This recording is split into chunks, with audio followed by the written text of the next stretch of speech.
Prosecutor تھا اس case کا، کو کہا کہ آپ عدالت، اور سارا جو ریکارڈ ہے انہوں نے اپنے پاس رکھ لیا. اب یہ خطرہ کیا ہے کہ یہ 16 ارب روپے کے ریکارڈ، جس طرح ایل ڈی اے میں ان کی لوٹ مار تھی، ان کے وہ جل جاتے تھے سارے ریکارڈز، یہ اب خطرہ یہ ہے کہ اب یہ ریکارڈز غائب ہوں گے. یہی ہوا تھا جب زرداری کو N R O general Musharraf نے دیا تھا، تو سوئٹزرلینڈ میں ان کے پاس جو $60 ملین کا ریکارڈ پڑا ہوا تھا، برطانیہ سے ایمبیسڈر گیا اور وہ سارا ریکارڈ چوری کر کے لے کے آیا اور وہ ریکارڈ ڈسٹروائے کر دیا گیا تھا.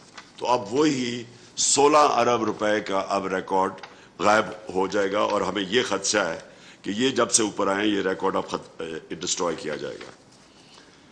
دوسرا کیس 4 نیب کیسز ہیں اب ان کے اوپر، 7.3 ارب کے ان کے اوپر منی لانڈرنگ کیسز ہیں. شہباز شریف، والد شہباز شریف پرائم منسٹر بیل پہ، بیٹا حمزہ شریف وہ بیل پہ چیف منسٹر پنجاب، اور تیسرا سلیمان شہباز باہر بھاگا ہوا ہے. اب وہ تیاری کر رہا ہے واپس آنے کی. وہ باہر اس لیے بھاگا ہوا ہے کہ وہ ڈائریکٹلی امپلیکیٹڈ ہے اس کیس کے اندر. پھر ایک اور کیس ان کا ہے، وہ بھی ابھی تک چل رہا ہے، اور وہ افسوس کی بات یہ ہے کہ سارے ہمارے دور کے پہلے سے بنے ہوئے ہیں، لیکن ہمارے دور میں کیونکہ نیب آزاد تھی، ہمارا کوئی کنٹرول نہیں تھا، تو یہ کیسز چلتے جا رہے ہیں. اور یہ کیس کیا ہے؟ یہ سمپل کیس ہے. انہوں نے ایک ڈرین بنائی رمضان شوگر مل میں 21 کروڑ روپے کی، اور وہ پبلک کے پیسے سے انہوں نے وہ ڈرین اپنی رمضان شوگر مل کا سارا جو گند ہے وہ سے نکالنے کے لیے. سیدھا یہ کرپشن کا کیس ہے. کرپشن کا ڈیفینیشن یہ ہوتا ہے کہ اقتدار میں آ کے ذات کو فائدہ پہنچائے. یہ سیدھا کرپشن کا کیس ہے. پھر آگے چلیں جی. اور وہ ٹی ٹی کے کیس جو 7.3 وہ کیا ہے؟ جعلی ناموں کے اوپر انہوں نے، پاپڑ والا اس طرح کے نام تھے، وہ کبھی ملک سے باہر ہی نہیں گئے تھے. ان کو باہر سے انہوں نے کہا جی انہوں نے ٹی ٹی ریمیٹنسز دکھائی ہیں، اور جب پاسپورٹ چیک کیا تو وہ ملک سے باہر ہی نہیں گئے تھے. تو سارے فیک نام کے اوپر یہاں سے چوری کر کے پیسہ باہر بھیجا، اور باہر سے فیک نام کے اوپر پیسے پاکستان لائے گئے. اور ملازم یا کوئی وہ لوگ جو جن کے پاسپورٹس انہوں نے پکڑے ہوئے تھے. پھر ان کے انڈر انکوائری کیسز کیا ہے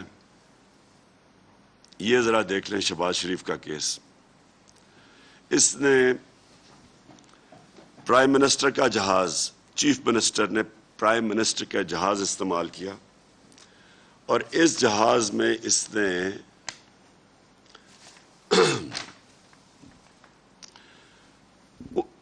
39 بیرون ملک کے دورے کیے، 39 فورن ٹرپس کی، 515 اندرونی ٹرپس کی، 42 کروڑ روپے کا قوم کو نقصان کروایا. یہ بالکل غیر قانونی تھا، اس کی اجازت نہیں تھی. اور اس نے 9 دفعہ، ہر مہینے میں 9 دفعہ وہ جہاز استعمال کرتا تھا. یہ سیدھا نیب کیس ہے. 42 کروڑ روپے کا جو بھی ٹیکس کے پیئر کو نقصان پہنچاؤ غیر آئینی طور پہ. پھر ان کی 9 ارب روپے کی شوگر کمیشن کے اندر انکوائری چل رہی ہے ایف آئی اے کی. وہ تو سارا جب شوگر کی پوری ہم نے جو شوگر سکینڈل ہوا اس کی بھی جب ہم انکوائری کھولی تو اس میں ان کی شہباز شریف کی 9 ارب روپے کی انکوائری پینڈنگ ہے، اور وہ بھی ہمیں لگتا ہے کہ وہ بھی کیسز ختم ہوں گے. پھر توشہ خانہ کا کیس، اب بڑا انہوں نے شور مچایا میرا توشہ خانہ کا کیس. مجھے بھی ایک گاڑی ملی. توشہ خانہ کا قانون یہ ہے کہ وہ گاڑی آپ توشہ خانہ سے نہیں نکال سکتے. گاڑی آج بھی پڑی ہے توشہ خانہ میں میری. لیکن ان کا ذرا دیکھیں، آصف زرداری نے 3 بلٹ پروف گاڑیاں، 2 BMW، 1 ٹویوٹا لیکسس، اور یہ ان کے دور کی بات کر رہی ہیں، ان کے دور کی بات ہے یہ کیس. انہوں نے یوسف رضا گیلانی کو کہا کہ ان ریلیکسیشن آف دا رولز، جو رولز سے توشہ خانہ کے، اور یاد رکھیں ان کے دور میں صرف 15% پیسے دے کے چیزیں آپ لے سکتے تھے توشہ خانہ میں. ہمارے دور میں 50% گورنمنٹ کو جاتا تھا, پھر چیزیں لے سکتے تھے. انہوں نے رولز ریلیکس کروائے, یوسف رضا گیلانی نے اور زرداری نے 3 گاڑیاں ان رولز کو ریلیکس کروا کے 3 گاڑیاں رکھ لی. یہ سیدھی نیب کا کیس ہے جو ابھی تک نہیں ہو رہا. لیکن ہوا کیا, نواز شریف کو ایک دم جب پتہ چلا کہ زرداری نے 3 گاڑیاں نکال لی ہیں, تو نواز شریف نے جو 10 سال ایک غیر قانونی طور پہ گاڑی جو گفٹ ملی تھی اپنے پاس مرسیڈیز رکھی ہوئی تھی, اس نے کیا کیا کہ اس گاڑی کو لیگلائز کروا لیا 10 سال کے بعد. جب پتہ چلا زرداری نے کیا تو اس نے بھی یوسف رضا سے مل کے وہ گاڑی کو لیگلائز کروا لیا, جو کہ آپ کو پتہ کہ بالکل غیر قانونی تھی. کہنے کا مقصد یہ ہے کہ انہوں نے مل کے کیا سب کچھ. 10 سالوں میں جو قرضہ اوپر گیا ان کے کیسز ان کے دور میں, ان سب نے مل کے کیا. پھر میں آپ کو اور ذرا سیمپل دوں کہ یہاں ہوا کیا ہمارے ملک سے. ایک کیس, اب یہ سارے نیب میں کیس پڑے ہوئے ہیں. ان کا ایک چپڑاسی تھا گلزار, مقصود چپڑاسی کو تو آپ کو سنا ہوا تھا. اب یہ ذرا دیکھیں, جو گلزار تھا, گلزار کے بینک اکاؤنٹ میں 50 لاکھ روپے آتا ہے. کون 50 لاکھ روپیہ دیتا ہے؟ ایک کوئی اورنگزیب ہوتا ہے, وہ 50 اورنگزیب بٹ جو کہ اس کو 50 لاکھ روپیہ دیتا ہے. اور پھر اس اورنگزیب بٹ کو چیئرمین بیوٹیفیکیشن کمیٹی گجرات بنا دیا جاتا ہے. ڈی سی او اور تحصیل میونسپل ایڈمنسٹریشن اس کے نیچے رکھ دی جاتی ہے تاکہ وہ وہاں سے ریکور کر سکے جو انویسٹمنٹ ان کو پیسہ دیا. پھر ایک اور کیس ہے,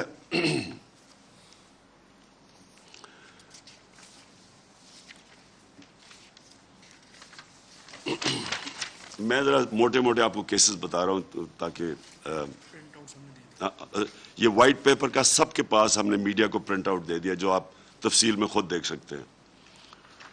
ایک احسن اقبال, ان کے بھائی کو کانٹریکٹ دیا جاتا ہے ہارٹی کلچر کا, سارے رولز ریلیکس کر دیے جاتے ہیں, پیپرا رولز ریلیکس کر کے اس کو کانٹریکٹ دیا جاتا ہے. وہ انفلیٹڈ یعنی زیادہ ان کو پودے بیچتا ہے 4.5 کروڑ روپے کے, اور وہ بھی انکوائری ابھی تک پینڈنگ ہے, اور وہ بالکل نیب کا کیس ہے کیونکہ وہ ایک فیور کی جاتی ہے اس کو پیسے دینے کے لیے. پھر جناب نواز شریف 2013 میں جب آتا ہے, لاہور کا ماسٹر پلان چینج کیا جاتا ہے. لاہور کے ماسٹر پلان کو چینج کر کے فوری طور پہ مریم 80 کروڑ روپے کی زمین خرید لیتی ہیں وہ رائیونڈ کے پاس, اور وہ ڈائریکٹ فائدہ اٹھاتی ہیں کہ پہلے وہ پلان چینج کیا جاتا ہے اور پھر وہ زمین 80 کروڑ روپے کی خریدتی ہے. پھر چودھری شوگر مل کیس ہے, یہ بھی نیب کے اندر انویسٹیگیشن چل رہی ہے. اس میں کیا ہوتا ہے کہ مریم 12 ملین شیئر خریدتی ہیں چودھری شوگر مل میں 99 کروڑ روپے کے, 12 ملین شیئر خریدتی ہے. کوئی اس 99 کروڑ روپیہ کدھر سے آتا ہے, اس کی کوئی سورس آف انکم نہیں ہے. کسی کو بھی آپ اگر پوچھیں کہ آپ نے شیئر خریدے 99 کروڑ روپے کے, یہ ابھی تک کیس چودھری شوگر مل کا پرانا چلا آ رہا ہے, اس کا بھی کوئی حل نہیں ہے. اور یہ بھی اب جو ہمیں نظر آ رہا ہے کہ نیب کے اندر ڈی جیز چینج ہوں گے, پروسیکیوٹرز چینج ہوں گے, ایف آئی اے کو تو بھی انہوں نے سارا خالی کر کے رکھ دیا جو بھی ان کے کیسز کر رہے تھے, تو اب نیب کے اوپر ہوگا. اور یہ اب جا رہا ہے قوم کے پاس NRO 2. NRO 1 میں جو قوم کا نقصان ہوا وہ سب کو یاد ہے کہ انہوں نے جب سارے کیسز ختم ہوئے پھر سے شروع ہوئے. یہ 2008 سے 13 تک 2008 سے 18 تک یہ جتنی بھی اب کرپشن کیسز ہیں, اب یہ سارے کرپشن کے کیسز ان کے ختم ہوں گے تاکہ یہ پھر سے شروع ہوں ملک کو لوٹنے کے لیے اور یہ پیسہ باہر بھجوانے کے لیے. میں صرف اس لیے آپ کو بتانا چاہتا ہوں کہ پیسہ کیوں باہر بھجوایا جاتا ہے, کیونکہ جب آپ بڑی پیسے بناتے ہیں, یہ سارے اربوں روپے کے کیسز ہیں, 50 کروڑ کے کیسز ہیں, جب آپ اتنا پیسہ بناتے ہیں تو وہ آپ چھپا نہیں سکتے, وہ آپ بستر کے نیچے نہیں رکھ سکتے, وہ کہیں استعمال کرتے ہیں, بینک میں رکھتے ہیں, ہم جواب دینا پڑتا ہے.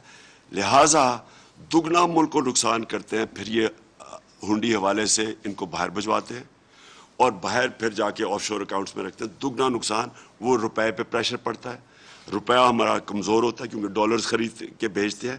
یہ ہمارا نہیں, یہ سارے وہ ملک جدھر غربت ہے ادھر ساری اس طرح کے لوگ بیٹھے ہوئے ہیں جو اپنے ملک کا پیسہ چوری کر کے باہر بھیجتے ہیں, جس کو منی لانڈرنگ کہتے ہیں. اور میں آپ کے سامنے یہ صرف اس لیے لے کے آیا ہوں آج کیونکہ یہ ضروری ہے اس قوم کو سمجھنا کہ جدھر جو ہمارے اوپر یہ امپورٹڈ حکومت مسلط کی گئی ہے, یہ حکومت صرف یہی نہیں کہ بیرون ملک کی سازش کے تحت یہ اوپر آ کے ہمارے بیٹھ گئے ہیں.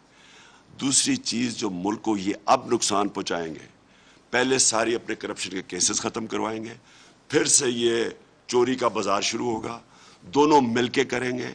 اور یہ آپ کو سمجھنا ہے, پھر سے میں آپ کو ریپیٹ کرتا ہوں, یہ سارے کیسز ان کے اپنے دور کے ہیں. کیسز جب دونوں اقتدار میں تھے تب کیسز بنائے گئے ہیں, سوائے یہ ایف آئی اے کا کیس یہ جو 16 ارب کا ہے, باقی سارے ان کے کیسز تھے. تو ہمیں جو سارا وقت کہتے رہتے تھے کہ جی آپ نے یہ کر دیا, انتقامی کارروائی کر دی, ہم نے کوئی کچھ نہیں کیا. اور جو ایف آئی اے کا کیس ہے یہ اتنا مضبوط کیس ہے, یعنی اس سے مضبوط کیس ہو ہی نہیں سکتا. افسوس سے مجھے کہنا پڑتا ہے کہ ہمارا انصاف کا نظام, ڈیٹس ملتی گئیں, کبھی بینچ ٹوٹ جاتا تھا, کبھی کمر میں درد ہو جاتی تھی, اور کبھی جا کے نیب کے اوپر نیب میں جا رہے ہیں تو پورا جلسہ کر دیا پکڑ کے. ہمارا انصاف کا نظام ان کو یہ سارے کیسز کسی کو بھی نہیں, سوائے وہ جو ایون فیلڈ کا کیس ہے, کسی کیس کو بھی پورا اینڈ تک نہیں پہنچا سکا.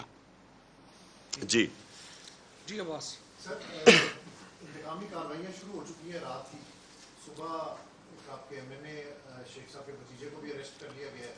فرحت گجر کے اوپر بھی نیب کا کیس بنا دیا گیا ہے. آپ پر تو رسالت کا کیس درج ہو گیا. سر کیا اسٹریٹجی ہوگی, کیا حکمت عملی ہے؟ دیکھیں, یہ کسی کو کوئی شک نہیں ہونا چاہیے کہ یہ ایک مافیا سے ہماری ڈیلنگ ہے. دیکھیں, مافیا جن کو سپریم کورٹ نے جب سسیلین مافیا کہا تھا, تو مافیا کا کیا طریقہ ہے کارروائی کا؟ وہ یا لوگوں کو خریدتے ہیں جس طرح ہمارے سیاستدانوں کو انہوں نے خریدا, ان کے اوپر پیسے دے دے کے خریدا, میڈیا پہ یہ پیسہ چلاتے ہیں. اپنے آپ کو پتہ ہی چل گیا کہ کون سے میڈیا کے لوگ ہیں جو ہر ان کی برائی کی کھڑے ہو جاتے ہیں ان کے ساتھ, ان کی اور پروموٹ کرتے ہیں ان کو, آپ کو پتہ ہے, تو پیسہ چلتا ہے. اور جو یہ خرید نہیں سکتے پھر ان کے اوپر یہ انتقام لیتے ہیں. اور یہ جو آپ نے دیکھا یہ یعنی اس سے فولش کیس کیا ہو سکتا ہے کہ مدینہ میں کوئی حرکت ہوتی ہے, ہم اس وقت سب کو پتہ ہے کہ ہم اپنے شب دعا بنا رہے ہیں, ہم نے ساروں کو اناؤنس کیا ہوا ہے, پہلے سے اناؤنس کیا ہوا تھا سارے پاکستان میں بھی, بیرون ملک پاکستانی بھی, کہ سارے اس میں شرکت کریں, اور بھرپور شرکت ہوئی. وہ جب شب دعا ختم ہوتی ہے تو ہمیں پتہ چلتا ہے کہ مدینہ میں کیا ہوا ہے, اور اگلی دفعہ پوری ان کی کیمپین چل جاتی ہے کہ جی یہ سارا ہم نے کروایا. میں ان کو چیلنج کرتا ہوں, یہ کہیں بھی پبلک میں باہر جائیں گے ان سے یہی ہوگا. کسی بازار کے اندر گارڈز کے بغیر چلے جائیں یہ آوازیں لگیں گی, کئی بیرون ملک چلے جائیں جدھر پاکستانی ہیں, وہ جو آج ان سے ہو رہا ہے لنڈن کے اندر, یہی ہوگا ان سے. امریکہ میں لوگ ان کے خلاف نکلے ہوئے ہیں. یہ ان کو اندازہ نہیں ہے کہ پاکستانیوں کو کتنا غصہ ہے ان کے اوپر. پاکستانی اپنے یعنی اس کو ذلت فیس کرتے ہیں کہ اس طرح کے چوروں کو ہمارے اوپر آ کے بٹھا دیا. اور پاکستانی یہ بھی یاد رکھیں کہ پاکستانیوں کو پوری طرح پتہ ہے, جو خاص طور پہ بیرون ملک پاکستانی ہے, کتنی بڑی سازش ہوئی ہے. تو یہ ہمارے اوپر ڈالنا کہ جی ہم نے یہ مدینہ میں ان کو آوازیں لگوائی ہیں, ان کو شرم آنی چاہیے. ان کو شرم اس لیے آنی چاہیے کہ پہلے تو کوئی سوچ بھی نہیں سکتا جس میں تھوڑا سا بھی دل میں نبی صلی اللہ علیہ وسلم بستے ہوں, وہ سوچ بھی نہیں سکتا اس طرح کی کوئی چیز کرنی. اور پھر اپنی جو ان کی چوریوں اور ان کو جو پبلک میں رد عمل مل رہا ہے, یہ جو ساری پبلک ہمارے ساتھ نکل رہی ہے, کیا یہ کوئی ان کو نظر نہیں آ رہا کہ پبلک کیوں نکل رہی ہے. آدھی تو ان کی شکلیں دیکھ کے پبلک ہمارے ساتھ نکل رہی ہے. انشاءاللہ جو یہ میری کال ہے یہ اس مئی کے اینڈ میں آپ خود دیکھیں گے کہ پبلک کیسے نکلے گی ان لوگوں کے خلاف. یہ جو انہوں نے شیخ رشید کے بھائی سے کیا ہے, ایم این اے بھتیجے سے کیا ہے, ہمارے پی ٹی آئی کے, اس سے شرمناک چیز کیا ہو سکتی ہے کہ آپ اس طرح ایئرپورٹ سے پکڑ کے کسی کو جیل میں ڈالیں, جہاز سے جیل میں اس طرح ڈالیں کسی کو, اور اس کو لے گئے کہیں. یہی ان سے ہمیں توقع ہے. یہ اسی طرح کے لوگ ہیں جنہوں نے ہر قسم کی اب جھوٹے کیسز ڈال لیں. جو آپ نے دوسری بات کی فرح خان کی, میں ذرا اس کے اوپر پہلے واضح کر دوں. پہلے تو مجھے اگر شک تھا نا, ہمارے دور میں تو جی نیب آزاد ہے, ہم کچھ کر ہی نہیں سکتے تھے, ہم کوئی بات کرتے تھے جی نیب آزاد ہے. اب میں نیب سے یہ پوچھنا چاہتا ہوں کہ یہ جو آپ نے فرح خان کے اوپر کیس ڈالا ہے, یہ کسی کو بھی پہلے دکھائیں کہ کوئی کیس بن سکتا ہے. پہلے تو کیا جی اس کی جو wealth beyond known source of income ہے, یہ صرف پبلک آفس ہولڈرز کے اوپر اپلائی کرتی ہے. وہ کون سی کوئی ایم این اے یا پبلک آفس ہولڈر تھی, وہ تو ایک ریل اسٹیٹ پہ کام کرتی ہے 20 سال سے. دوسری بات, انہوں نے اٹیچ کیا ہے کہ جی ان کا جو خاوند تھا وہ کسی یونین کاؤنسل کا کوئی عہدیدار تھا, کوئی 97 سے 99 تک, 1997 سے 1999 تک. اس کی شادی نہیں ہوئی تھی اس کے ساتھ, اس کی شادی اس کے کئی سالوں کے بعد ہوئی ہے. تو اس کو کیسے پھنسا دیا انہوں نے؟ سو نمبر 1, یہ سیدھی انتقامی کاروائی لی جا رہی ہے. اور یہ کیوں کی جا رہی ہے؟ اس کا قصور کیا ہے؟ فرح کا کیا قصور ہے کہ وہ بشرا بیگم بڑی کم لوگوں کو ملتی ہے, وہ ان میں سے سب سے زیادہ جو ملتی ہے وہ فرح خان. یہ کریکشن ہے. یہ وہی کنیکشن ہے جب انہوں نے جمائمہ کے اوپر ٹائلوں کا کیس ڈالا تھا کہ وہ جو ٹائل سمگل کر رہی ہے جمائمہ, وہ اس کا قصور یہ تھا, وہ میری بیوی تھی. ہٹ مجھے کرنا چاہتے ہیں, میرے اوپر ملتا کچھ نہیں ہے, چلے جاتے ہیں. اب بشرا بیگم کو کیا ملنا, وہ تو گھریلو عورت ہے, ان کی تو کوئی بزنس یا کوئی بینک اکاؤنٹ نہیں ہے. لہٰذا ان کی دوست کو پکڑ لیا. جس طرح کہ انہوں نے جمائمہ کے اوپر ٹائلز کا کیس ڈالا, 1 سال وہ کیس چلایا. وہ سمپل تھا کہ اینٹیک ٹائل سمگل کرنے کا کیس تھا. اینٹیک کا پتہ چلوانا, اینٹیک ٹائلز کا 48 گھنٹے لگتے ہیں. فورینزک اس کا ٹیسٹ کرائیں, آپ کو پتہ چل جائے کہ ٹائل اینٹیک ہے یا نہیں ہے. وہ اس نے ٹیسٹ کروا لیا تھا. جب اس کے پاس سرٹیفکیٹ آ گیا تو 1 سال تک ججز کیس نہیں سنتے تھے, صرف انتقام لینے کے لیے میرے پیچھے. یہ بالکل وہی کیس ہے, یہ بالکل بے قصور ہے. میں یہ چاہتا ہوں کہ اس کو پورا موقع دیا جائے, یہ پوری ہیئرنگ کی جائے. یہ کہا گیا جی اس کی دولت میں 3 سال میں بڑا اضافہ ہے. آپ صرف یہ چیک کر لیں کہ ریل اسٹیٹ میں پچھلے 3 سال میں جو پیسہ بنا ہے وہ پاکستان کی تاریخ میں نہیں بنا. ریل اسٹیٹ کے اندر جس طرح کا پیسہ آیا ہے, یہ ذرا جتنے بھی ریل اسٹیٹ کے لوگ ہیں ان سے ذرا پوچھیں تو صحیح کہ ان کی دولت میں کتنا اضافہ ہوا. تو یہ کوئی کرائم تو نہیں ہے. کاشف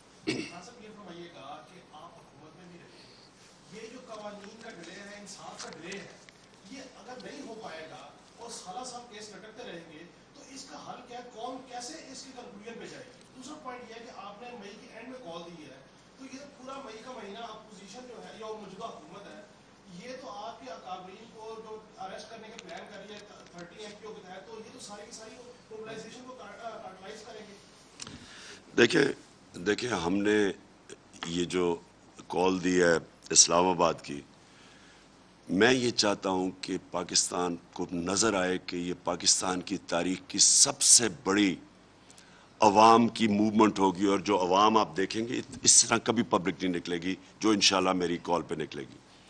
میں اس سے پہلے چاہتا ہوں کہ میں ساری قوم کو, اور بھی قوم تیار ہے آج, ہم ابھی بھی کال دے سکتے ہیں, پبلک آئے گی, لیکن ہم وہ پبلک کو تیار کر کے لانا چاہتے ہیں کہ کبھی اس طرح کی پبلک ان لوگوں کو نہیں نظر آئے گی. جہاں تک انتقامی کاروائی ہے, یہ اور زیادہ جوش دے گا لوگوں کو, کیونکہ لوگوں کو ان کی شکلیں پتہ ہے. انہوں نے یہی کیا اپنے 30 سالوں کے اندر جب انہوں نے حکومت, وہ سندھ میں وہ یہی کرتا ہے. جتنا ظلم سندھ کے اندر یہ زرداری اور اس کا جو زرداری سسٹم کرتا ہے, سندھ کے لوگوں کو تو انہوں نے غلام بنایا ہوا ہے. اور یہ جو شریف ہیں ان کا مافیا سٹائل اپروچ، یہ ہم 30 سال سے، شہباز شریف نے سب سے زیادہ پولیس مقابلے کے اندر لوگ مروائے ہوئے ہیں. یہ ظالم آدمی ہے، ڈرپوک ہے اور بہت ظالم ہے. تو ہمیں ان کی تیاری ہے، ہمیں پتہ ہے کہ انہوں نے کیا کرنا ہے، اور یہ بھی دیکھ لیں گے کہ عوام کس طرح نکلتی ہے اور ان کے خلاف نکلے گی. جی خان صاحب یہ فرمائیے گا کہ جو خانہ مدینہ ٹاؤن کی جو اقتدار ہے اس میں پاکستان تحریک انصاف کے جو سپر اسٹار ہیں شیخ رشید صاحب اور چودھری صاحب، آپ خود میں بھی تو کیا اس ایف آئی قاسم آر سوری کو کورٹ میں چیلنج کریں گے کہ یہ بہت بڑا الزام ہے جو میرے ساتھ میں یہ سمجھنا چاہتا ہوں، میں تو اپنی عدالتوں کے اوپر اب خود ہی سوچتا ہوں کہ ان کو بھی اب ان کا بھی امتحان ہے، کیونکہ شریفوں کو تو ہمیں پتہ ہے انہوں نے تو ساری زندگی یہی کیا ہے. انتقامی کارروائی ان کے ڈی این اے کے اندر ہے. یہ اب سے نہیں، جب انہوں نے ایک کرکٹر ہوتا تھا سرفراز، وہاں اس کو ڈنڈے پڑوائے، پھر نجم سیٹھی کو بند کر کے ڈنڈے مارے. یہ تو ان کا طریقہ ہی ہے ڈرانے کا. لیکن دیکھیں ہماری عدلیہ بھی بیٹھی ہوئی ہے. عدلیہ آج پاکستان میں مکمل طور پہ آزاد ہے. کبھی اس طرح کی آزاد عدلیہ نہیں تھی جو آج ہے. ہمارے کوئی بتا دے، ہمارے دور میں کوئی بتا دے، ایک کسی کے اوپر جھوٹا میں نے کیس کروایا ہو، کوئی مجھے بتائے کہ پولیس میں ہم نے کسی اپنے مخالف کے خلاف کوئی جھوٹا کیس کیا ہو، کوئی جھوٹی ایف آئی آر کی ہو. پختونخوا میں ہماری گورنمنٹ تقریباً 9 سال ہونے لگے ہیں، کوئی بتا دے کہ مخالف کے خلاف کسی کے جھوٹا کیس ہوا ہو. ان کا آتے ساتھ ہی یہ پہلی واردات ہے. آتے ساتھ ہی انہوں نے، جب کوئی کیسے کسی کو اس کیس میں ڈال سکتا ہے جب کوئی ان کے پاس کوئی نہ ثبوت ہے، نہ کوئی بتا سکتے ہیں، نہ کوئی کریکٹ کر سکتے ہیں. کیسے یہ ہمیں ایف آئی رجسٹر کیسے ہو سکتی ہے؟ پہلے تو مجھے یہ نہیں سمجھ آ رہی. اور ایک ہی جیسی ایف آئی آر ہے سارے عدیل پاکستان میں. سر آپ اگلی الیکشن چاہتے ہیں لیکن حکومت نے فیصلہ کر لیا کہ اکتوبر 2023 سے پہلے الیکشن نہیں ہوں گے. الیکشن کمیشن نے بھی حلقہ بندیاں شروع کر لی، لیکن اب نئی مردم شماری انہوں نے شروع کر دی ہے، اس پہ تو وہ حلقہ بندیاں بھی ختم ہو گئی. تو اب کیا آپ کا لائحہ عمل ہوگا؟ دیکھیں جی، الیکشن کمیشن، آئین الیکشن کمیشن کو کہتا ہے کہ 90 دن میں ان کو الیکشن کروانے کی سارا وقت ان کی تیاری ہونی چاہیے. یہ الیکشن کمیشن اگر 90 دن میں الیکشن نہیں کروا سکتی، ان کے اوپر ایکشن لینا چاہیے. ہمیں کوئی اعتماد اس چیف الیکشن کمشنر پہ نہیں ہے. اس نے کوئی کسر نہیں چھوڑی کہ تحریک انصاف کو وکٹمائز کرنے کی. ہر موقع ملتا ہے یہ وکٹمائز کرتا ہے. ہم سمجھتے ہیں کہ اس نے عدالتوں کو انفلوئنس کیا.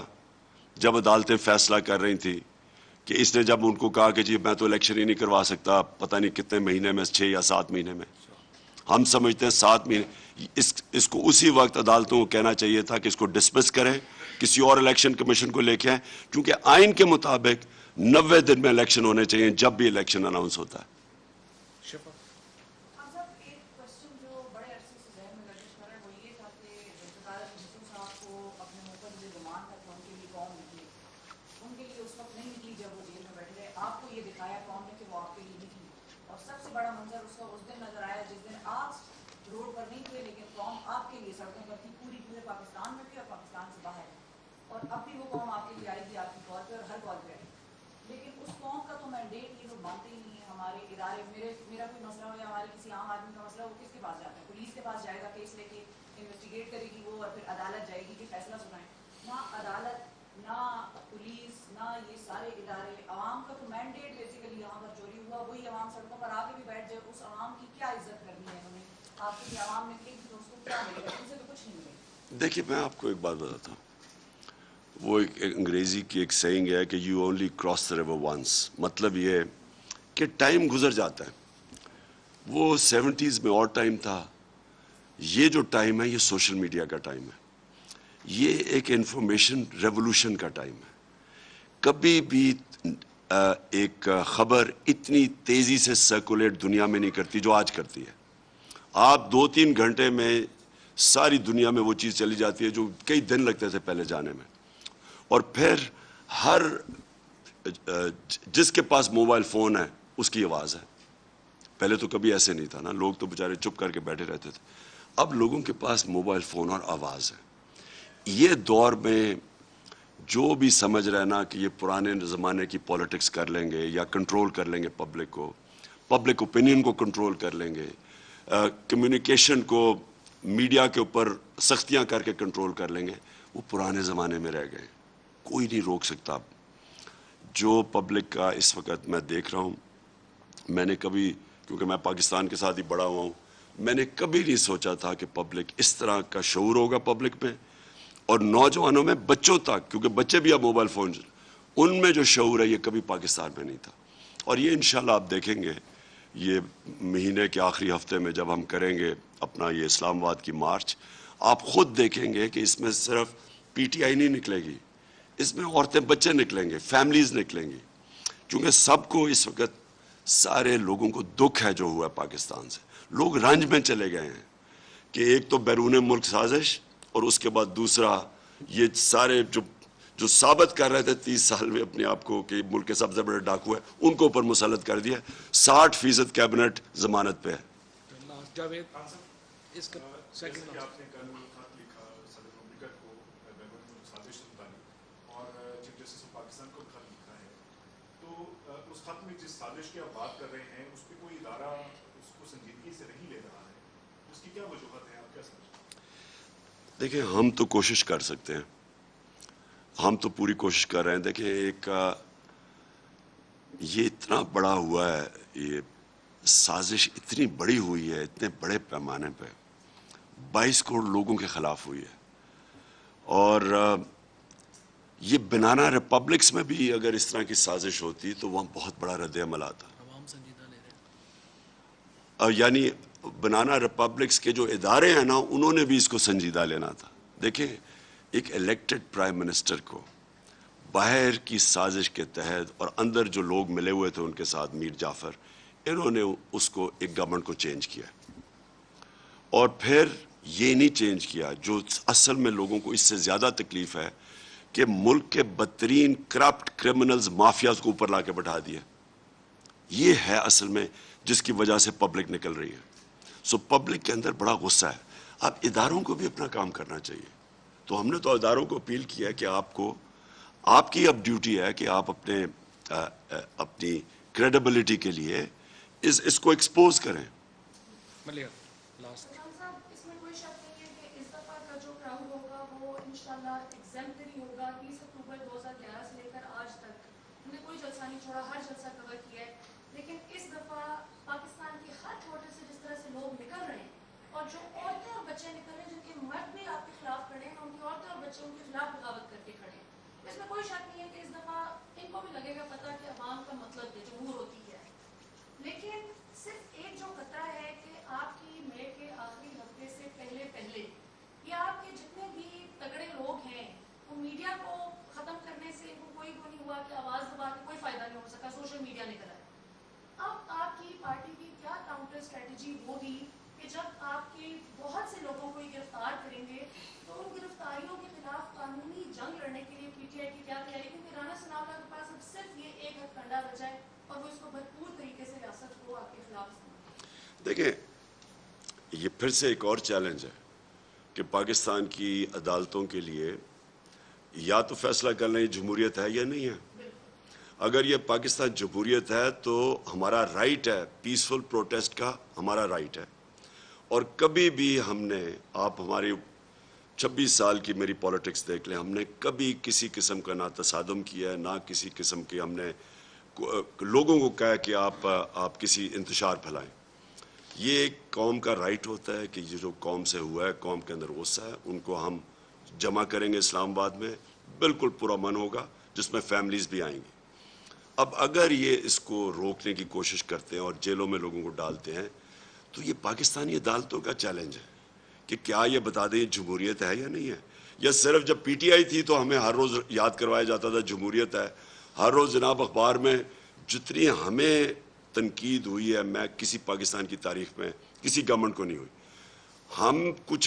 ہم فیک نیوز کے اوپر بھی کوئی ایکشن لیتے تھے تو آ جاتا تھی میڈیا صحافت پہ. اور اب یہ ہم تماشا دیکھ رہے ہیں کہ میڈیا کے اوپر بھی پورا دباؤ ڈالا جا رہا ہے. کبھی اس طرح کا دباؤ میڈیا پہ ہم سوچ بھی نہیں سکتے جو آج ڈال رہے ہیں.